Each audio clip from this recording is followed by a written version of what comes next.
ये कहानी मध्य प्रदेश के ग्वालियर शहर के एक बेहद मशहूर बोर्डिंग स्कूल विद्या निकेतन की है।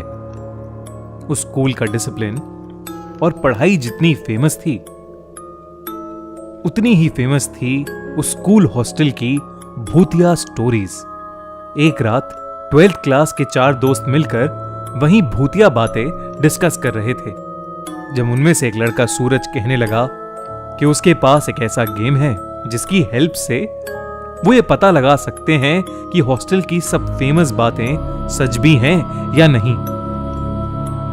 सब वो गेम खेलने के लिए तैयार हो गए, मगर रवि उस वक्त किसी भी बात पर ध्यान नहीं दे रहा था, क्योंकि वो अपने फोन पर विंजो ऐप पर लूडो खेल रहा था और पैसे कमा रहा था।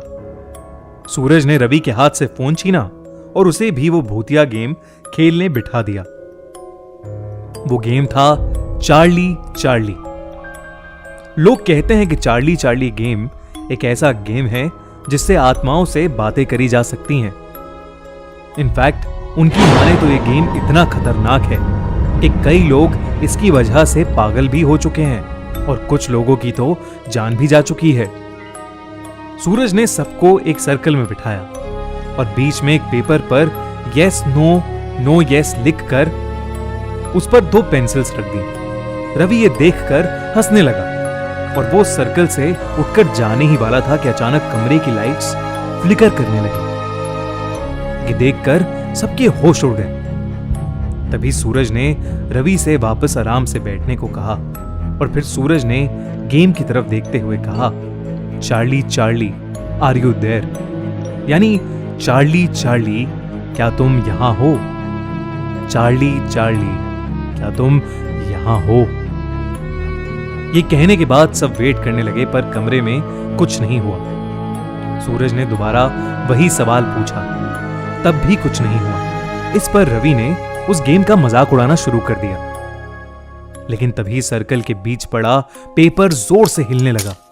उस पर रखी पेंसिल्स भी इधर उधर रोल होने लगी।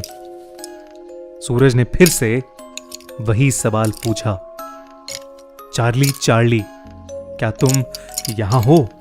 और तभी पेंसिल घूमकर यस पर पॉइंट करने लगी। सब हैरान होकर एक दूसरे को देखने लगे। इसके बाद एक एक करके सब चार्ली से कुछ ना कुछ क्वेश्चंस पूछने लगे, जिससे वो कंफर्म कर सकें कि सच में चार्ली की आत्मा वहां वाकई थी या नहीं। किसी ने पूछा, चार्ली क्या तुमने आज तक किसी को डराया है? तो किसी ने पूछा, चार्ली क्या कभी तुमने किसी की जान ली है? पेंसिल घूमती रही, कभी यस पर तो कभी नो पर। रवि उस सर्कल में बैठे बैठे भी सबका और चार्ली चार्ली गेम का मजाक उड़ाता रहा। उसे अब भी लग रहा था कि सूरज सबके साथ कोई मजाक कर रहा है। सबकी बारी हो चुकी थी और सूरज ने रवि को चार्ली से सवाल पूछने के लिए कहा। रवि ने मजाक में पूछा, चार्ली क्या तुम बेवकूफ और पागल हो? इस पर पेंसिल नहीं हिली और रवि को विश्वास हो गया कि चार्ली चार्ली गेम बकवास है और वो सर्कल से उठ गया। लेकिन जैसे ही वो वहां से उठा, उसी वक्त पेंसिल घूमकर यस पर पॉइंट करने लगी और फिर जोर जोर से हिलने लगी। कमरे की लाइट्स अब और जोर से फ्लिकर कर रही थीं। सब डर के मारे अपनी जगह पर जम से गए थे। तभी अचानक से लाइट चली गई और पूरे कमरे में अंधेरा हो गया। उस अंधेरे में उन दोनों लड़कों को बस 2 चमकती लाल आंखें दिख रही थीं, जिसे देखकर वो बुरी तरह डर गए थे। सूरज ने जल्दी से जाकर लाइट ऑन की। तभी सबकी नजर रवि पे गई और सभी ने जो देखा वो देखकर सबके पैरों तले जमीन खिसक गई। रवि का चेहरा अचानक नीला पड़ गया था। धीरे धीरे वो वहीं खड़ा खड़ा कांपने लगा। उसकी आंखें सफेद हो गई थीं और वो एक अजीब सी आवाज में चिल्लाने लगा, जैसे कोई उसका गला घोट रहा हो।